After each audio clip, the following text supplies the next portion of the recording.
Welcome back. Yes, അപ്പോൾ ഒരു പുതിയ അധ്യയന വർഷത്തിൽ നമ്മൾ കടക്കാൻ വേണ്ടി പോവുകയാണ്. തുടക്കത്തിൽ ആദ്യം തന്നെ എല്ലാവർക്കും ഓൾ ദി വെരി ബെസ്റ്റ്. നിങ്ങൾ ആഗ്രഹിച്ചതിന് അപ്പുറത്തേക്കുള്ള നല്ലൊരു അധ്യയന വർഷമായി ഈ വർഷം മാറട്ടെ. നിങ്ങൾക്ക് ഒരുപാട് കാര്യങ്ങൾ പഠിക്കാനും പുതിയ ടെക്സ്റ്റ് ബുക്കുകൾ, പുതിയ സിലബസ് ഒക്കെയാണ് നിങ്ങൾ പഠിക്കാൻ വേണ്ടി പോകുന്നത് അല്ലേ.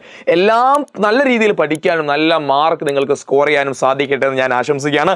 രണ്ടാമത്തെ കാര്യം, പ്രധാനപ്പെട്ട കാര്യം, 2-ാം തീയതി സ്കൂള് തുറക്കുമോ? മഴയല്ലേ സാറേ, ലീവ് പ്രഖ്യാപിക്കൂലേ? പക്ഷേ നിലവിലെ സാഹചര്യത്തിൽ മഴ തന്നെയാണ്, ഒരു സംശയമില്ല. പല സ്ഥലത്തും വലിയ മഴകൾ പെയ്യുന്നുണ്ട്. പക്ഷെ അതുകൊണ്ട് ജില്ലാ അടിസ്ഥാനത്തിൽ നിലവിലെ കണക്കുകൾ പ്രകാരം, നിലവിലെ നമ്മളെ വിദ്യാഭ്യാസ വകുപ്പിൻ്റെ അല്ലെങ്കിൽ കാലാവസ്ഥാ ഗവേഷണ നിരീക്ഷകന്മാരുടെ ഒക്കെ സജഷൻസ് പ്രകാരം ജില്ലാ അടിസ്ഥാനത്തിൽ ചിലപ്പോൾ ലീവ് ഉണ്ടാവാൻ സാധ്യതയുണ്ട്. അത് എല്ലാവരും കേരളത്തിൽ കോമൺ ആയിട്ടൊരു ലീവ് ഉണ്ടാവില്ല, കാരണം ഓരോ സ്ഥലത്തെ മഴ പോലെ ഉണ്ടായിരിക്കും അവസ്ഥ. അപ്പം നിലവിലെ ഒരു കാലാവസ്ഥാ നിരീക്ഷകന്മാരുടെ നിരീക്ഷണത്തിൽ വരാനിരിക്കുന്ന ദിവസങ്ങൾ വലിയ ഗുരുതര പ്രശ്നങ്ങളൊന്നും വരാനില്ല എന്നാണ് കേൾക്കുന്നത്. അതുകൊണ്ട് 2-ാം തീയതി തന്നെ നിങ്ങളുടെ സ്കൂളുകൾ ആരംഭിക്കും. 2-ാം തീയതി തിങ്കളാഴ്ച മുതൽ നിങ്ങളുടെ സ്കൂളുകൾ ആരംഭിക്കാൻ വേണ്ടി പോവുകയാണ്. ഇനി 2-ാം തീയതി സ്കൂൾ തുറന്ന് നിങ്ങൾ സ്കൂളിൽ പോകുമ്പോൾ എൻ്റെ പൊന്നുമക്കൾ ശ്രദ്ധിക്കേണ്ട പ്രധാനപ്പെട്ട കാര്യങ്ങൾ, പലപ്പോഴും ചിലപ്പോൾ വെള്ളക്കെട്ടുകൾ ഉണ്ടായിരിക്കാം. ചിലപ്പോൾ നമ്മൾ ഒരുപാട് കാലമായി പോവാത്ത വഴികളായിരിക്കാം. സ്കൂൾ 2 മാസം വെക്കേഷനാ, ചില വെള്ളക്കെട്ടുകളോ എന്തെങ്കിലും ബുദ്ധിമുട്ടുണ്ടെങ്കിൽ ദയവ് ചെയ്ത് അങ്ങോട്ട് നിങ്ങൾ പോകരുത്.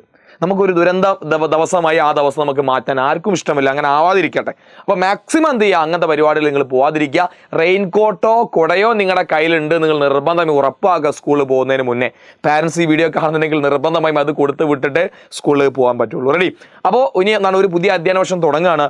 അവർ വളരെ പ്രതീക്ഷയിൽ, ഹോപ്പിൽ, പോസിറ്റീവായിട്ട് ഇനി എന്ത് ചെയ്യുക, എണീക്കുക. ഒരുപാട് ആളുകളൊക്കെ നേരം വൈകി കടന്നുറങ്ങി, നേരം വൈകി എണീക്കുന്ന ആളുകളൊക്കെ, അതൊക്കെ മാറ്റുക. നിങ്ങളുടെ റൊട്ടീനൊക്കെ നല്ലൊരു ചേഞ്ച് വരുത്തുക. നല്ലൊരു വർഷമായി മാറട്ടെ.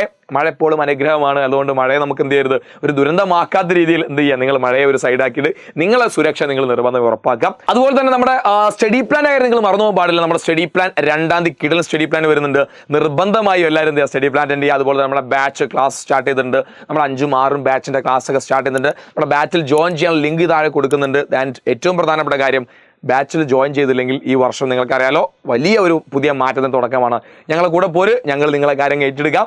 സോ എല്ലാവർക്കും ഓൾ ദി വെരി ബെസ്റ്റ്. അപ്പോൾ എല്ലാവർക്കും നല്ലൊരു അധ്യയന വർഷം നേരുന്നു. All the best.